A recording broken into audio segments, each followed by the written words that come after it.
ரொம்ப எக்ஸைட்மெண்ட்டாக இருக்கு ப்ரோ. சின்ன வயசுலேருந்து ரொனால்டினோ ஃபேன் நான். பிரேசில் ஃபாலோ பண்ணிட்டு இருப்பேன். ரொனால்டினோ, நெய்மார் அடுத்தது. இப்போது ரொனால்டினோ வர்றன்ற உடனே டிக்கெட் பற்றிலாம் கவலைப்படல, டக்குன்னு புக் பண்ணி வந்துட்டோம். 1000 கண்டிப்பாக நினச்சிப்பா. சின்ன வயசுலேருந்து நினச்சிப்பா. இல்லை சரி, இது எங்களுக்கு ஒரு ஃபுட்பால் ஃபேன்ஸ், சென்னையில் அதுவும் ஃபுட்பால் ஃபேன்ஸுக்கு இது ஒரு பெரிய ஆப்பர்ச்சுனிட்டின்னு சொல்லிட்டு டக்குன்னு வந்துட்டேன். எல்லாருமே பாருங்க பிரேசில் ஃபிளாக் தான் வச்சுட்டு இருக்கோம். யாருமே India flag, India players name தெரியாது, எதுவுமே தெரியாது. சுனில் சேத்ரி தவிர மீதி யார் பிளேயர்ஸும் அந்த அளவுக்கு தெரியாது. ஐஎஸ்எல் கொண்டு வந்தாங்க, நல்லா இருந்தது. ஐஎஸ்எல் மூலமா தமிழ்நாடு பிளேயர்ஸ் கொண்டு வந்தாங்க. பட் எனக்கு தெரிஞ்ச 2015 அப்புறம் அந்த சென்னை இந்தியன் இந்த ஐஎஸ்எல் வந்து அப்படியே டவுன் ஆயிடுச்சுன்னு தான் நான் நினைக்கிறேன். இந்தியாவில் ஃபுட்பாலுக்கு இன்ஃப்ராஸ்ட்ரக்சரே பத்தாது ப்ரோ.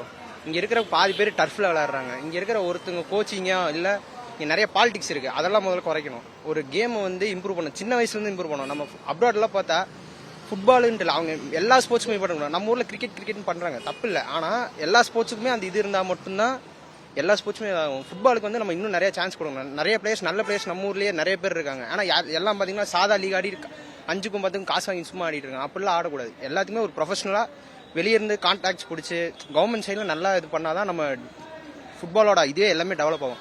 அப்போ தான் நம்ம ஊருக்கு இன்னொரு ரெவன்யூ நமக்கு கிடைக்கும். அந்த டூரிஸ்ட் எல்லாருமே இப்போ ஃபுட்பால் மேட்ச்னா இந்த அளவுக்கு மேட்ச் வராங்க. ஏன்னா இதே கூட்டம் ஐஎஸ்எலுக்கு கிடையாது. இங்கே கேரளா பிளஸ் சென்னை மேட்ச்க்கு நான் வந்தேன். ஆனால் கேரளாவில் இருக்கிற சப்போர்ட் வந்து இங்கே சென்னைக்கு கம்மியாக தான் இருந்துச்சு. ஏன்னா இங்கே அவ்வளோ பேர் வந்து பார்க்க முடியாது, ஜஸ்ட் ஒரு என்டர்டைன்மெண்ட்டுக்கு பார்க்குறாங்க. அது ஒரு ஃபீல் பண்ணி யாரும் பார்க்கறது இல்லை. அது மாதிரி நிறைய பேர் பார்க்கணும். கவர்மெண்ட் சைடில் நிறைய சப்போர்ட் பண்ணணும். I think it's a very good match. I'm happy to see that in India, to see a great team going in India. So I hope India will win. It's because we are students in Chennai for 1 year and we really like this city.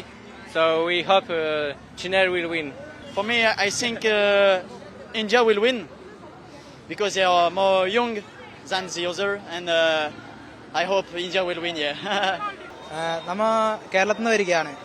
നമ്മൾ ഈ match വെച്ചാൽ ലെജൻസിന്റെ match കാണാൻ ഭയങ്കര ആകാംക്ഷയുണ്ട് നമുക്ക് കാണാൻ. കാരണം റൊണാൾഡീനെ പോലെ കളികൾ നമ്മൾ പഴയ കാലത്തെ കളികൾ കണ്ടിട്ടുള്ളത്. ഇപ്പൊ കാണുന്ന വെച്ചാൽ ഭയങ്കര ആഗ്രഹമുണ്ട്. കാരണം വെച്ചാൽ ഇപ്പൊ IM വിജയന്റെ പോലെ ഇന്ത്യൻ പ്ലേയേഴ്സിന്റെ കളികൾ, നമ്മൾ IM വിജയന്റെ കളികളൊക്കെ നമ്മൾ നാട്ടിലൊക്കെ കാണാറുണ്ട്, സെവൻസ് ടൂർണമെന്റിലൊക്കെ. ഇവിടെ വെച്ച് കാണുന്ന വെച്ചാൽ നല്ല താല്പര്യമുണ്ട്. പിന്നെ ബ്രസീലിയൻ പ്ലേയേഴ്സ്, കാരണം നമ്മൾ ഏറ്റവും കൂടുതൽ സപ്പോർട്ട് ചെയ്യുന്ന ഒരു ഫാൻ പേജാണ് ബ്രസീൽ. செய்திகளை உடனுக்குடனும் துல்லியமாகவும் தெரிந்து கொள்ள சப்ஸ்கிரைப் பண்ணுங்க.